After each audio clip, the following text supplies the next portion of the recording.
सर्ग 5. सर्वोत्कृष्ट विषयोपभोगांचे प्रलोभन दाखवले जाऊनसुद्धा त्या शाक्य राजाच्या पुत्राला भयंकर विषाक्त बाणाने विद्ध झालेल्या सिंहाप्रमाणे धैर्य किंवा शांती लाभली नाही. तेव्हा एकदाची शांती प्राप्त करण्याची इच्छा बाळगणारा तो नाना प्रकारच्या कथा जाणणाऱ्या आपल्या समर्थ मंत्रीपुत्रांच्या सोबत वनप्रदेश पाहण्याच्या इच्छेने राजाची परवानगी घेऊन बाहेर पडला. वृक्ष आणि कमळ अंकित पताका असलेला नूतन सुवर्ण निर्मित लगामानी घुंगुरांनी युक्त हलणाऱ्या चामर आणि सोन्याच्या सुंदर अलंकारांनी अलंकृत केतूप्रमाणे शुभ लक्षण संपन्न अशा कंथक घोड्यावर आरूढ होऊन तो निघाला. वनदर्शनाच्या लोभाने आणि पृथ्वीच्या गुणवैशिष्ट्यांनी आकृष्ट होऊन तो वनाच्या खूप आतपर्यंत टोकाच्या भूमीपर्यंत गेला आणि पाण्याच्या लाटांप्रमाणे नांगरणीने वाकड्या झालेल्या ओढींनी युक्त अशा पृथ्वीला नांगरताना त्याने पाहिले. नांगरण्यामुळे कुश म्हणजे गवत छिन्न भिन्न झालेल्या आणि बारीक बारीक किडे मकोडे मरून विखुरलेल्या त्या पृथ्वीला पाहून त्याने सुखियांचा वध झाल्याप्रमाणे शोक केला. वारा, सूर्यकिरण आणि धुळीने काळवणलेल्या शेतकऱ्यांना आणि नांगर ओढण्याच्या परिश्रमाने व्याकुळ झालेल्या बैलांना पाहून त्या सरळचित्त कुमाराला फारच करुणा आली. तेव्हा घोड्याच्या पाठीवरून खाली उतरून शोक विव्हळ होऊन तो जमिनीवर मंद गतीने हळूहळू चालू लागला आणि या जगाच्या उत्पत्ती आणि विनाशाचे विवेचन चिकित्सा करीत दुःखी होऊन म्हणाला, खरोखरच हे जगत दीन आहे. मागे मागे येणाऱ्या मित्रांना थांबवून मानसिक एकाग्रतेच्या अभिलाषेने तो सभोवताल पाणी हलत असलेल्या आणि एकांतात स्थित अशा जंबू वृक्षाच्या खाली गेला. वैदुर्य मण्याप्रमाणे दिसणाऱ्या हिरव्या गवताने युक्त असलेल्या स्वच्छ पवित्र भूमीवर तो बसला आणि जगताच्या जन्म मृत्यूचा शोध घेत त्याने चित्त एकाग्रतेच्या मार्गाचा अवलंब केला. ताबडतोब मानसिक स्थैर्य प्राप्त करून तो विषय वासनांपासून मुक्त झाला आणि त्याने वितर्क विचाराने युक्त आणि रागद्वेषादी चित्त मलांपासून मुक्त अशा प्रथम शांत ध्यानाला प्राप्त केली. तेव्हा त्याने विवेकजन्य परमानंदयुक्त आणि सुखदायक अशी मानसिक समाधी प्राप्त केली. तेव्हापासून आपल्या मनाने या जगाच्या गतीला चांगल्या प्रकारे जाणून याच विषयाचे गंभीरपणे ध्यान केले.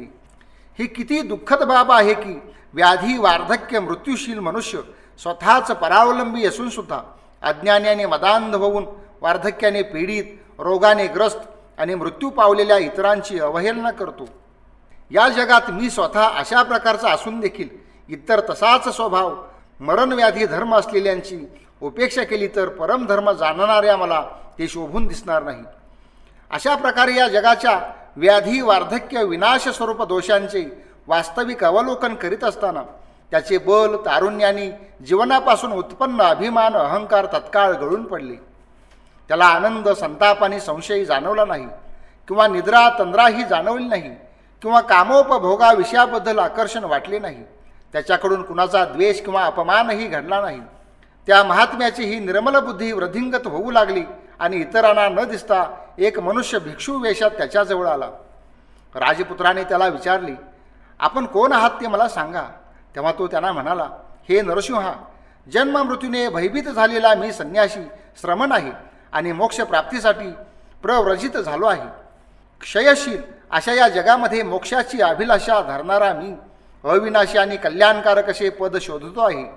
आपल्याला वा परक्याबद्दल समबुद्धी बाळगून मी कामविषयांच्या रागद्वेषापासून अलिप्त झालो आहे.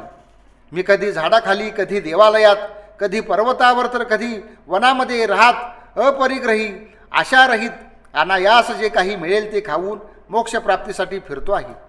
असे म्हणून राजकुमाराच्या देखतच तो आकाशात उडून गेला.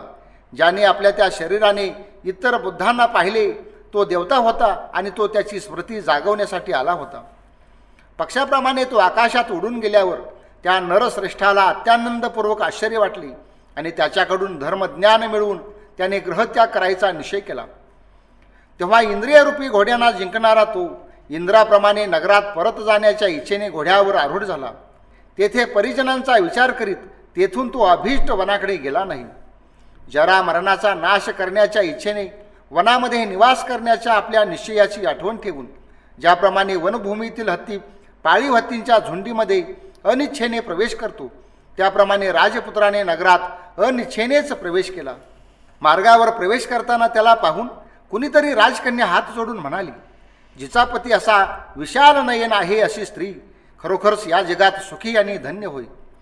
महामेघाप्रमाणे गंभीर ध्वनी असलेला धन्य हा शब्द ऐकून त्याला परमशांती लाभली आणि तो शब्द ऐकून त्याने परिनिर्वाणाच्या विधीचा निर्धार पक्का केला.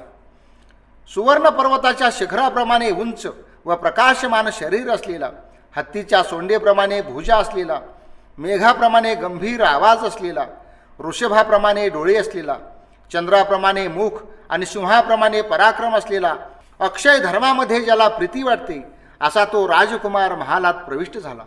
ज्याप्रमाणे स्वर्गामध्ये देवतांच्या सभेत सुशोभित इंद्राच्या जवळ सनतकुमाराने जावे, त्याप्रमाणे सिंहाप्रमाणे चालणारा तो कुमार मंत्री गणासोबत राजाजवळ गेला आणि हात जोडून प्रणाम करीत म्हणाला, हे नरपती, मी मोक्षप्राप्तीसाठी संन्यास ग्रहण करू इच्छितो.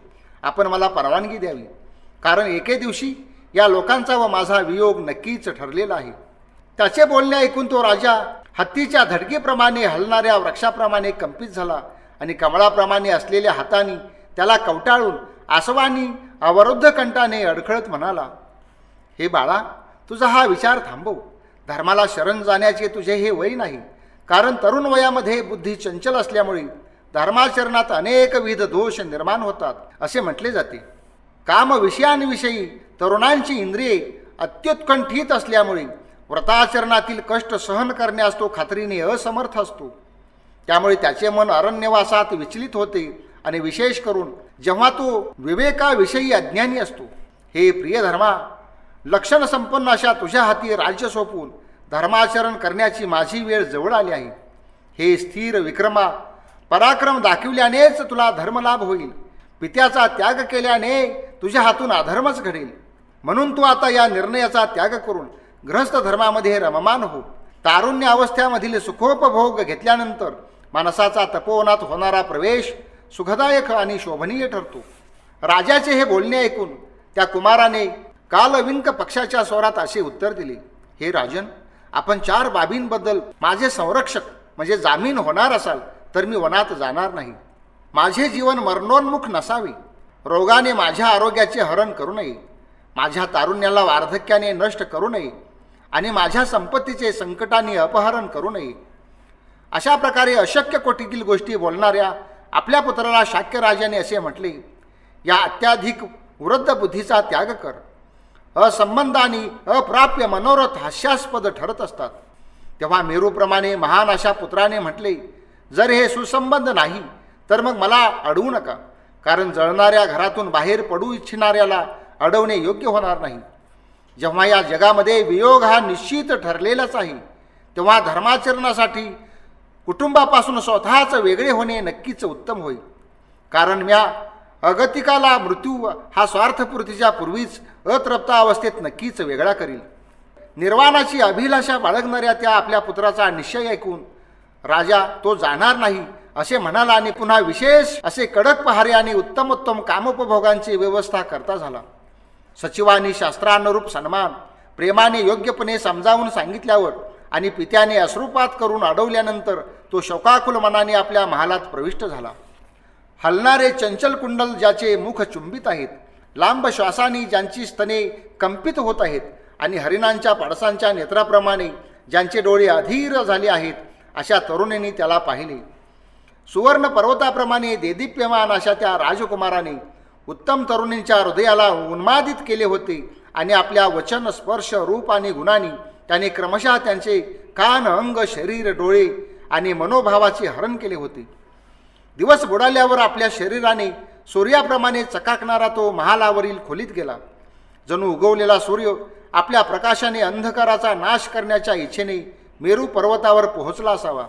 सोन्याप्रमाणे चकाकणारे आणि प्रकाशमान दीपांचे वृक्ष प्रज्वलित असलेला उत्तम प्रकारच्या कृष्ण अग्ररूप धूप सुगंधाने ज्याचा गाभारा भरला आहे, अशा त्या महालावर चढून तो हिऱ्यांच्या खड्यांनी मढवलेल्या श्रेष्ठ अशा सुवर्णासनावर विराजमान झाला. तेव्हा रात्रीच्या समयी इंद्राप्रमाणे असलेल्या त्या उत्तम पुरुषाजवळ वाद्यांसहित सुंदर तरुणी उपस्थित झाल्या. जणू चंद्रप्रकाशाने ढवळून निघालेल्या उज्ज्वल हिमालयाच्या शिखरावर कुबेराच्या पुत्राजवळ अप्सरांचे थवेच्या थवे येऊन पोहोचले. त्या दिव्य तूर्य समान उत्तम वाद्यांनी सुद्धा त्याला सुख, प्रेम किंवा आनंद वाटला नाही. कारण परमार्थ सुखासाठी त्या साधूला घरातून निघून जाण्याची इच्छा होती. त्याला त्यात रमता आले नाही, प्रीती वाटली नाही. तेव्हा त्याचा दृढनिश्चय जाणून तपस्येने श्रेष्ठ व एकनिष्ठ देवानी तेथील सर्व स्त्रियांना एकाच वेळी निद्राधीन आणि त्यांच्या अवयवांच्या हालचाली विकृत करून टाकल्या. तिथे कोणी स्त्री आपल्या चंचल तळहातावर गाल ठेवून जणू क्रोधित झाल्याप्रमाणे सोन्याच्या पानाने मढवलेल्या प्रिय विनेला कुशीत ठेवून झोपी गेली. एक दुसरी स्त्री आपल्या हातामध्ये बासरी घेऊन बसली होती. तिच्या ओरोजावरील पदर ढळला होता, जशी सरळ भुंग्यांच्या पंक्तीने युक्त दंडयुक्त कमळाने भरलेली, जिचे तट पाण्याच्या फेसाला हसत आहेत, अशी जणू तटयुक्त नदी असावी तशी ती झोपी गेलेली सुंदर स्त्री दिसत होती. त्याप्रमाणेच नवीन कमळाच्या गाभ्याप्रमाणे कोमल आणि सोन्याप्रमाणे चकाकणारे बाहुभूषण परस्परात विलीन झाले आहेत अशा भुजानी मृदंगालाच प्रियकराप्रमाणे आलिंगन देऊन तिसरी स्त्री झोपली होती. अशा प्रकारे सोन्याच्या नूतन अलंकारांनी अलंकृतांनी उत्तम प्रकारची पिवळी वस्त्रे परिधान केलेल्या काही स्त्रिया गाढ झोपेच्या अधीन होऊन हत्तीने तोडलेल्या कनेराच्या फांद्याप्रमाणे खाली पडल्या. जिच्या गळ्यात सुंदर हार लोंबकळत आहेत आणि जिचे शरीर धनुष्याप्रमाणे वाकलेले आहे, अशी एक दुसरी स्त्री खिडकीच्या बाजूच्या आधाराने झोपली असताना अशी शोभून दिसत होती की जणू बाह्यदारावरील तोरणावर निर्मिलेली कळसूत्री बाहुलीच असावी.